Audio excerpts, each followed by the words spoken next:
So we were warned. We were warned by Whitney Webb. She warned me in 2023, in 2024, and in 2025. And it's finally here. Palantir has decided, of course, to expand. They are building a pre-crime app. This is the Minority Report that I was afraid of finally coming to the surface. Check this out. Elite is a surveillance system that maps real individuals across the US and assigns a confidence score. This allows ICE to identify target-rich areas. But what Whitney Webb warned us about, and I'll show you, is that it does not end with ICE. We are really looking at a real-life version of Minority Report. Let's go ahead and get into this here. Palantir surveillance. We now have information on the app that ICE uses to determine which neighborhoods to raid. It's called Elite, and in a testimony obtained by 404 Media, it's been revealed that it looks like Google Maps with pins for all the potential deportation targets. And interestingly, the targets include confidence scores, scores that indicate how likely they are to be at a potential location. ICE agents then drive to a location that's target-rich and knock out waves of arrests. Now, Palantir is the company that is officially behind this technology. In case you didn't know, Palantir was tasked by the Trump administration to create a master database on every single person in the US. And we also know that Palantir is also attached to Peter Thiel, and also Peter Thiel is attached to JD Vance, a creation of JD Vance. So I'm saying this because Donald Trump, no, obviously he can't be president again come 2028. That won't stop him from trying. But the reality is, for people who think that JD Vance is going to be even more lenient because he's not as vocal with some of his schemes as Donald Trump, you are in for a big, rude awakening. And I would say the one you really need to watch out for is the one who appears to be a lot more calm. JD Vance appears to be a lot more calm, but that doesn't mean that he won't be just as conniving, if not worse. Citizens and non-citizens alike, all of us officially have scores around how likely we are to be a potential threat. In the land of the free, every move, our social media behavior, and our location are all being monitored. In case you're unfamiliar with the rest of Palantir's work, they're actually the ones responsible for testing out their kill technology and perfecting it on civilians in Palestine. Their main product is an AI platform designed to identify and eliminate potential future threats. That technology is now right here at home on the streets in the US. Yeah. Now, again, we were warned, right? And so for some people that didn't see these interviews by Whitney, maybe they, weren't aware of this, that this was coming up. But, there's a reason why they don't allow Whitney Webb to come onto corporate media, right? Because they don't want you to hear these types of things. Here's the kicker, though. Remember when I told you that the Trump administration usually takes something that was implemented under the Biden administration and expands on it? No difference here. Everyone pay attention. This was reported by The Guardian 4 months ago. ICE obtains access to Israeli-made spyware that can hack phones and encrypted apps. So this is all connected. Rather, whatever your position is on immigration, you need to put that aside for just a second. ICE, Israel, surveillance, all of this is connected. Trump administration contract with Paragon Solutions gives immigration agency access to one of the more powerful stealth cyber weapons. Let's get into this one here.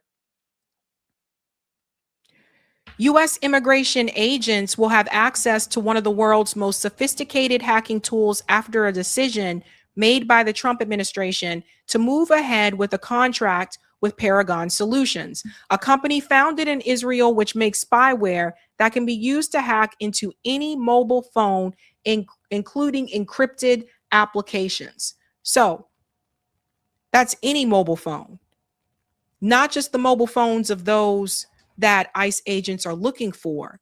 That includes our mobile phones as well. Now it goes on to say here, this is the kicker. The Department of Homeland Security first entered into a contract with Paragon, now owned by a U.S. firm, in late 2024 under the Biden administration. But the $2 million contract was put on hold pending a compliance review to make sure it adhered to an executive order that restricts U.S. government's use of spyware, Wired reported at the time. So does everybody see what I was talking about? The Biden administration entered into this contract first. And so the Trump administration is expanding on it. Now, look, I talk a lot of shit about Trump. I also talked a lot of shit about Biden too, for those who are new. I believe we deserve better as a people. But for those who are calling out Trump and his actions with ICE, but you didn't call out Biden when they increased funding to ICE under his administration, or you didn't call out Biden for this, I'm kind of looking at you with a side eye, man. Because that to me tells me to you it's partisan instead of focusing on the issue. Both of these parties agree with surveillance and the surveillance state. And both of these parties have entered into contracts to do just that. Now we'll go to another part here that I want to show you as well. Now, Whitney came out and told us this last year, and I should probably try to get Whitney back on. I'm curious what she thinks about everything that's happening right now. For those who are not aware, Whitney Webb is an independent journalist. She is the author of One Nation Under Blackmail. She was the first one that I saw really dive into the whole Epstein, saga. She has 2 books about this, volume 1 and volume 2. Many of the people that you see named that was released in these Epstein files now, Whitney Webb had already mentioned these people, some of them in her books. So you can find those books, I think, on Amazon, volume 1 and volume 2, if you want to read those. So check that out. But a shout out to Sense Receptor, who posted this recently, and that reminded me, oh shit, here we go. Whitney Webb in August of 2025.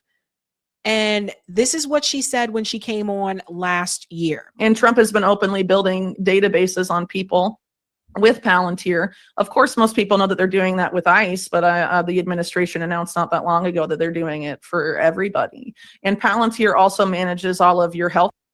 Let's go back. Listen to this. Trump has been openly building databases on people with Palantir. Of course, most people know that they're doing that with ICE, but the administration announced not that long ago that they're doing it for everybody. They're doing it for everybody. They're not just going to surveil people that they want to deport. They're going to surveil all of us. All of us. Sometimes I miss the days before smartphones. Sometimes I do. Sometimes I wish I could go back to the days when we did not have smartphones and I didn't have apps on my phones. And the only time I was on Facebook is when I logged into Facebook on my computer. Sometimes I really do miss those days. Let's go on. And Palantir also manages all of your health data because they contract extensively with HHS. So, this is very concerning for a lot of reasons. One point on that I would point to is how Trump in his first term, there was the spate of mass shootings, I believe, in the latter half of 2019. And Trump called on social media companies to stop shooters before they commit a crime, and to basically flag what people were saying on social media and use that to determine if there should be intervention before a crime might be committed. Okay, pause right here. We're going to come back to this because let's go to what just happened with social media. to a young woman in Miami. So I just want to show you this playing out in real freaking time. Shout out to Clint Russell who shared this. This lady in Miami had the FBI knock on her door simply because she pointed out the hypocrisy of Randy Fine. Watch this. Picture to make sure it's you. We're not sure. Okay. Not Facebook. Is that your account? I refuse to answer questions without my lawyer present. So I really don't know how to answer that question Okay. either Well, way. you're, like I said, you're not This going is to jail. freedom of speech. This is America, right? And Veteran. all right. And I agree with you 100%. All We're right. just trying to see if it's you, because if we're not talking to the right person, we want to go see who the right person Okay, is. how can I help you? So pretty much it's just a statement that was made as far as, Verbatim, it says the guy who consistently calls for the death of all Palestinians tried to shut down a theater for showing a movie that hurt his feelings and refuses to stand up for the LGBTQ community in any way. Even leaves the room when they vote and on related matters. Wants you to know that you're all welcome. Clown face, clown face, clown face. So he's reading a social media post that she made about Randy Fine. This is what Randy Fine said, right? So in 2023, he said, make a secret trip to Jerusalem to deliver Ron DeSantis HB 269, the strongest anti-Semitism bill in the U.S. The Florida's Nazi thugs, I have news, attack Jews on their property and you're going to prison. Never again means never again. So the feds came to this woman's house because she tweeted something or posted something about Randy Fine, basically calling him a hypocrite. So this is now a questionable offense. They're doing it in real time, guys. You don't know if it was you? I'm not going to answer whether that's me or not. Okay. The concerning part, and not concerning for the person who's posting it, what we're just trying to prevent is somebody else getting agitated or agreeing with the statement. We're not saying it's true or not. Understood. That guy who consistently calls for the death of all Palestinians, that can probably incite somebody to do something radical. That's all we're here to talk about. And we wanted to get your side. If it was you that posted that, I would think to refrain from posting things like that, because that could get something I incited. appreciate your concern. But Randy Fine literally does do that. He does call for the death of all Palestinians on social media. So that's what they approached her about. This is crazy. I appreciate you coming out here. Okay. That's it? That is it. Okay. I'm going to maintain my my amendment rights to not answer the question about what. Okay. I hope Thank that's you for your time. understandable. We appreciate it. Thank you Have as a good day, well. okay? You as well. Thank you. Take care. You don't have But it's been happening. It's been happening. to have the right to harm other people with your words, and you don't have the right to say things that have really negative, really horrible meanings. When you want people to destroy Israel, that matters. See? So everybody sees, right? All right, let's go back to the video with Whitney, because I just wanted you guys to see that like playing out in real time. Basically. That's Minority Report. Actually, William Barr, when he was in office the first time, created this program that legalized pre-crime in the United States. And I think I was like one of two people maybe that reported on that at the time. It was called DEEP, and there's been a few arrests under DEEP for people making Facebook posts and things like that. But not that many, but the legal framework has been there since, Trump round one, basically. But anyway, this pitch that Trump made about having social media spy on its users and use like analytics to, bring about some sort of pre-crime society. He was being pitched at the time and he was interested in it, but it didn't ultimately happen in creating this agency called HARPA, which was supposed to be like the health version of the Pentagon's DARPA.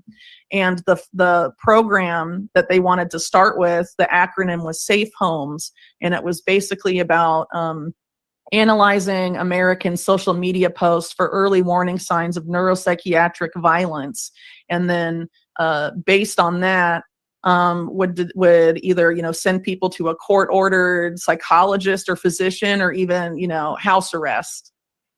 without them having committed any crime. So now that we have big tech even more intertwined with Trump round 2, people should really be paying attention to the stuff, especially now that Palantir, especially through the Doge, formerly led by Elon Musk agency, has sort of embedded Palantir in even more aspects of the government than it was in before, including like the IRS and, mortgage stuff like Fannie Mae and all of that, Remember when I told you guys that it was announced recently that the IRS was looking at people's bank accounts? So our privacy is just floating like out the window. And I think this is where I agree with libertarians. I believe libertarians agree with the right to privacy. I believe we should have a right to privacy. But our government is just continuing to try to take that away from us. Pay attention to what is happening. They're trying to take away our speech, trying to take away the right to protest or what type of protest you can have, even if it's a peaceful protest. They're trying to take away your privacy.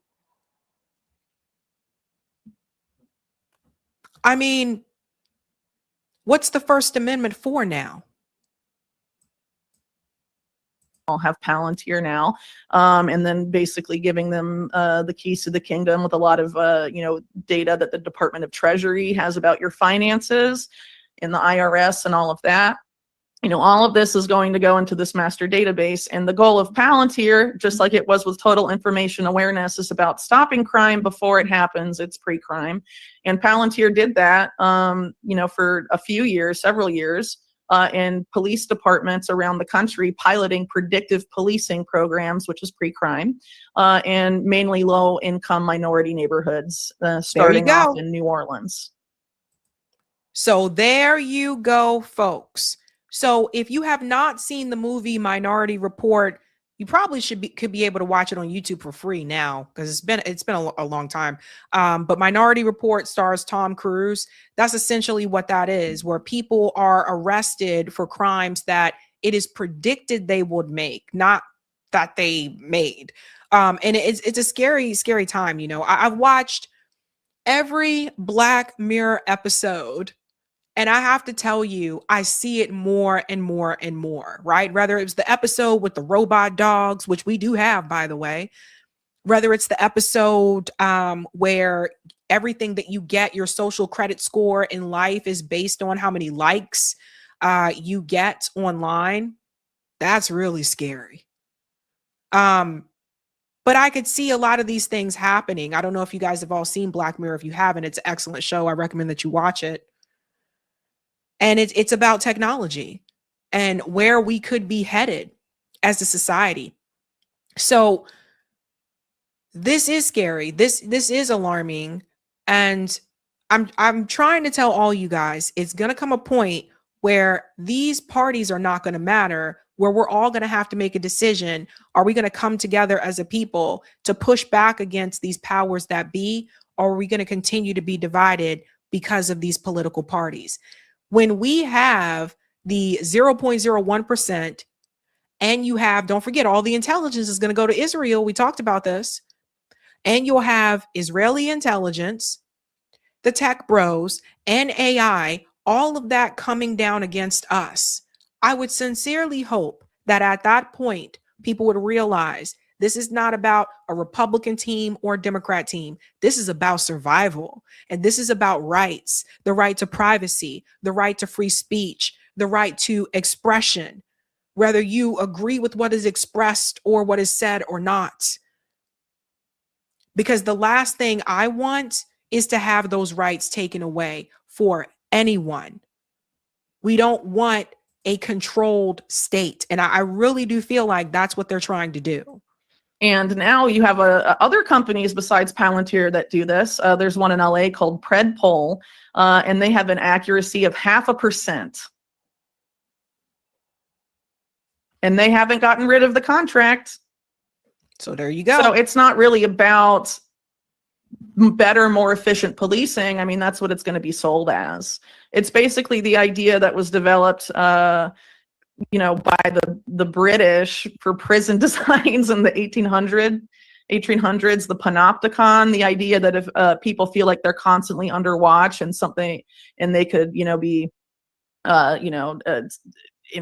obviously out of the prison context, you could be put in prison for doing the wrong thing or whatever, then people will police themselves. If they know they're under constant watch, they will police themselves, they will censor themselves, things of that nature. And I think ultimately that's the form of control it is about. And that reminds me of the Black Mirror episode that I was telling you about, where everything is based on how many likes you get online. Like if you post a picture, however many people like it, that determines. It's like, one second. I don't know why I can't remember the name of that episode, but I used to call it the Facebook episode. It's in the first season of Black Mirror. And basically the way it works is like, if you, thank you, Eric, Nosedive. It's the episode called Nosedive. And basically the way that it would work is that, let's say you want to rent an apartment. Well, depending on what your social credit score is, that determines what apartment you can rent. So it's no longer a credit score based on, financial means. It's a credit score based on how likable you are and how less of a risk you may be as an individual. So if you come off as kind of cranky, or people don't like you, or someone goes in the elevator and you don't say hi to them, they can give you a thumbs down on your social credit score, and that knocks you further down. I don't want to give too much away about that episode, but it's really good. So basically, like, where you live, what you eat, what you drive, all depends on that social credit score. And so if you are considered to be a risk, which if you are lower income, you're going to be considered to be high risk, especially for Palantir as well. Palantir used technology in Gaza. And by the way, what happened in Gaza can happen anywhere. This is what I tried to tell people. What happened in Gaza can happen anywhere in the world when power is unchecked. So obviously there are going to be groups of people, especially if you're poor, you were going to be more of a target.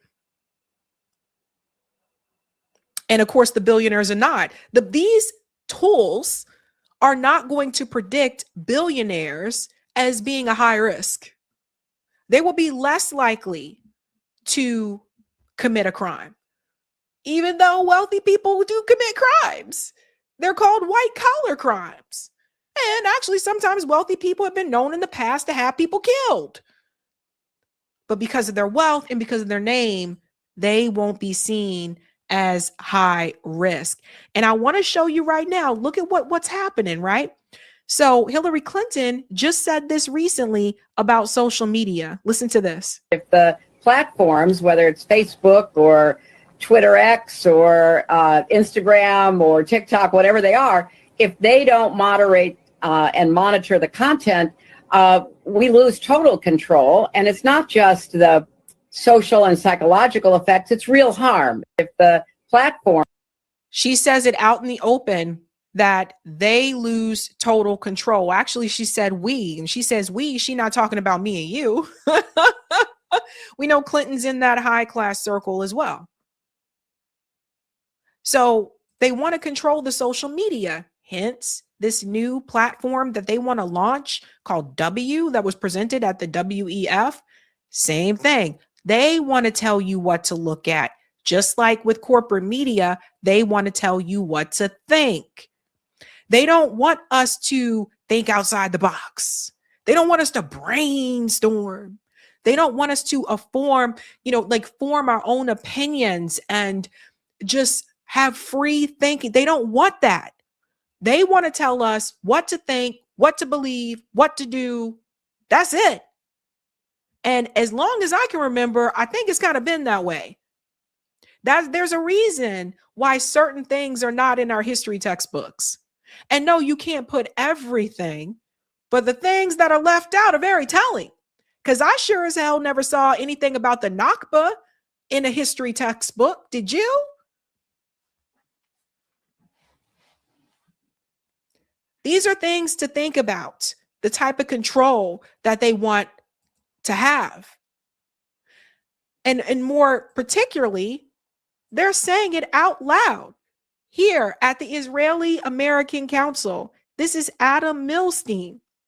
He tells the Israeli American Council, we need to gather intelligence. So here we go. I'm telling you, all these things are working together. Palantir, Israel, intelligence. Listen to this. We need to invest in intelligence to understand who are the anti-Semites, who's funding them, what's their plans, who are the leaders. And then once we have that, we can define who is an enemy we can attack. Obviously, we're not going to go against, Islamo-leftists in the United States. It's too big. We need to define very specific organization, individuals, actions that we can fight against. And for example, when we talk about the Islamo-leftists, it's clear that Qatar is behind all that. So we need to focus on Qatar, Muslim Brotherhood, CARE in the United States. When we talk about radical left, we need to focus on the Democratic Socialists of America, which are not Democrats. They're just socialist Marxists that are using democratic means to take over the Democratic Party. Mamdani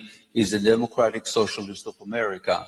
So we need to focus on DSA. We need to focus on other radical movement, anarchist movements, People's City Council, the PP Forum, a lot of organizations that are being sponsored by China and by Marxist billionaires. And once we have all this information, we need to empower and mobilize an ecosystem of many organizations that we can incentivize them to work together, to share, and to fight against our common enemies. We need to invest in pro-Israel organizations, and we need to invest in pro-American organizations.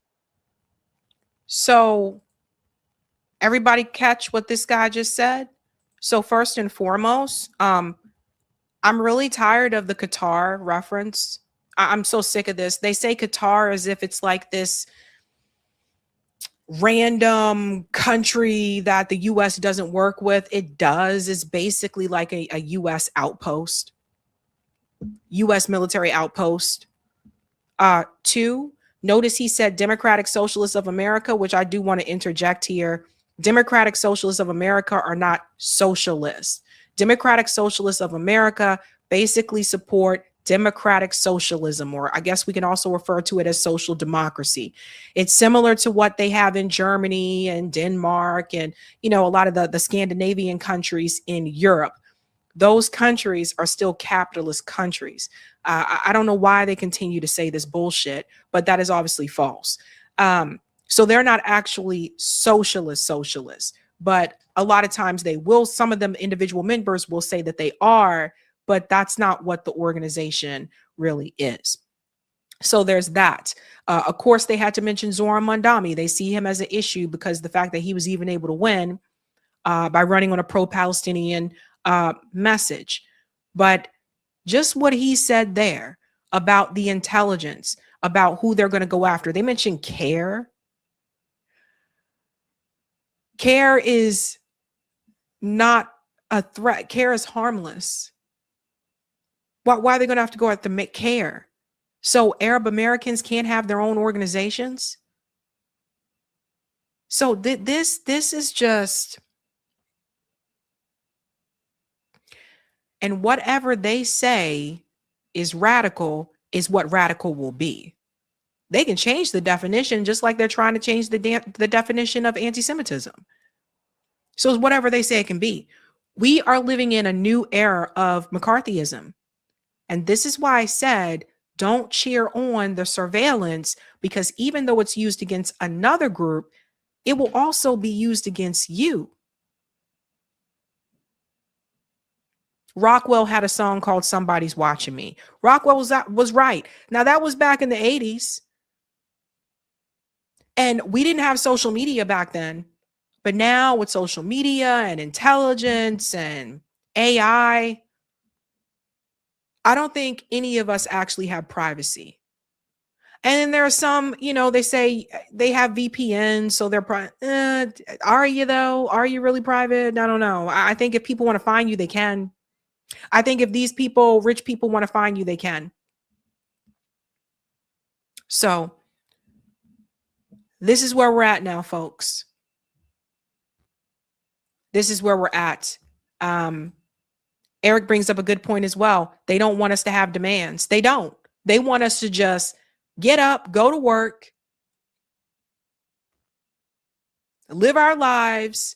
They want us to be distracted by things like the Kardashians, and they want you to watch Housewives, eat a bunch of junk food. They want you to shop. We're going to do another episode about the food too, because that's another thing I need to talk about is the food, right? All the food distractions that are right there at the register as you're about to leave the grocery store. Notice it's nothing healthy. It's just junk. They want you to shove your body full of processed foods, watch Netflix and chill, talk about the Kardashians, and shut the fuck up. That's all. That's what they want you to do. They don't want you to focus on what's happening abroad. They don't want you looking to see who's getting money from who, even though they do that. They don't want you to think. They want us to live in a bubble, just like the movie with Jim Carrey, The Truman Show. They want us to be in a Truman Show and pretend like this is what we got. We should be happy even just to be here, and we should not complain. Hey guys, this was a Sabby clip. If you like what you saw, hit that like button and subscribe.